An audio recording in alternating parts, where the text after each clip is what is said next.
काय पाऊस पडतोय ना कालपासून, एकदम थांबतच नाहीये. काहीतरी कर चटपटीत मस्तपैकी एकदम. चटपटीत एक आयडिया आहे, याचं बनवतं एकदम मस्त चटपटीत. हा कॉलीफ्लॉवर आधी धुवून घेऊया. हा आता कॉलीफ्लॉवर आपण चिरून घेऊयात. आता हे तुकडे आपण फूड प्रोसेसर मध्ये बारीक करून घेऊयात.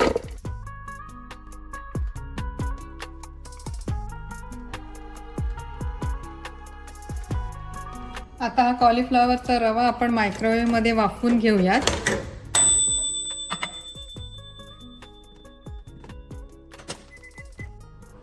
त्याच्यामध्ये बिलकुल पाणी नाही घालायचं. कॉलीफ्लॉवरमध्ये ऑलरेडी पाण्याचा अंश असतो. आता हा कॉलीफ्लॉवर आपला चांगला वाफवून झालाय, दाखवते तुम्हाला. हे बघा, हे बघा, असा जरा मऊ झालाय.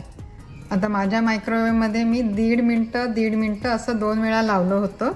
जास्त गिजगिज पण होऊन द्यायचा नाही आहे, पण तो व्यवस्थित शिजला पाहिजे. आता त्याच्यामध्ये हळद घालते. ही 1 टीस्पून मिरचीची पेस्ट, 1.5 टीस्पून मिरी पावडर, 1 टीस्पून आल्याची पेस्ट, 2 टेबलस्पून फ्लॅक्सीड पावडर, ज्याला आपण अळशी म्हणतो किंवा जवस म्हणतो, ही लसणाची पेस्ट, मीठ, कोथिंबीर आणि ही बारीक करून घेतलेली कांद्याची पात. आता ही आल्मंड फ्लावर ह्याच्यामध्ये घालायची. आल्मंड फ्लावर म्हणजे बदामाची पूडच असते.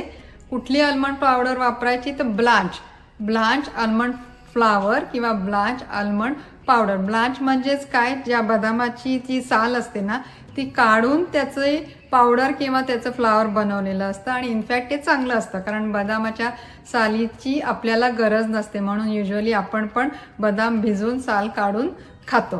तर ती याच्यात ॲड करते. आता इसबगोल म्हणजे सेलियम हस्क, ते बघा हे असं असतं, ते ह्याच्यामध्ये घालायचं आहे. 2 टेबलस्पून घेतलंय. कितीही झालं तरी आपली भारतीय पद्धतच बरी वाटते मिक्स करायला.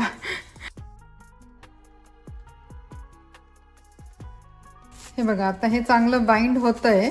जर का तुमचं पातळ झालं आणि एकदम गिजगिज झालं, जर त्याचे असे पॅटीस नसतील बनत ना, तर काय करायचं, भाजलेले मकाण्याचं पीठ ह्याच्यात थोडंसं ॲड करायचं, किंवा ग्रीन बनाना फ्लावर मिळतं ते ह्याच्यामध्ये ॲड करायचं. ग्रीन बनाना फ्लावर म्हणजे आपले ते कच्ची केळी असतात ना, त्याचं पीठ मिळतं, ते ॲड करायचं. म्हणजे मग हे छान बाइंड होतं.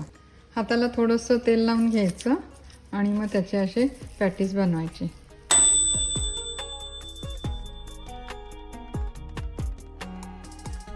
आता हे पॅटीस ना एअर फ्रायरला 350 फॅरनहाईटला 10 मिनिटासाठी लावून देते. आणि तुमच्याकडे जर का एअर फ्रायर नसेल ना तर काहीच प्रॉब्लेम नाही. एखाद्या पॅनमध्ये, आपल्या घरच्या पॅनमध्ये थोडंसं तेल घालायचं आणि गॅसवरती हे पॅटीस चांगले तेलामध्ये थोडेसे परतवून घ्यायचे. आता 10 मिनटं झालेली आहेत, ते काढून घेते आणि परत उलटवून दुसऱ्या साईडनी पण 10 मिनटाला लावून देते. आता दुसऱ्या बाजूची पण 10 मिनटं झालेली आहेत. हे बघा, छान भाजले गेलेत.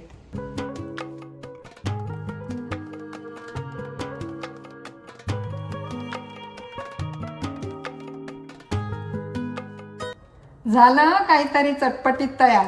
येणार का खायला? चला, हे झाले आपले चटपटीत कॉलीफ्लॉवर पॅटीस तयार. आता त्याच्याबरोबर ही खोबऱ्याची चटणी केली आहे आणि ही आवळ्याची चटणी केली आहे. काय म्हणताय, आवळ्याच्या चटणीची रेसिपी हवी आहे? याची रेसिपी सात्विक संध्यावरती ऑलरेडी केलेली आहे.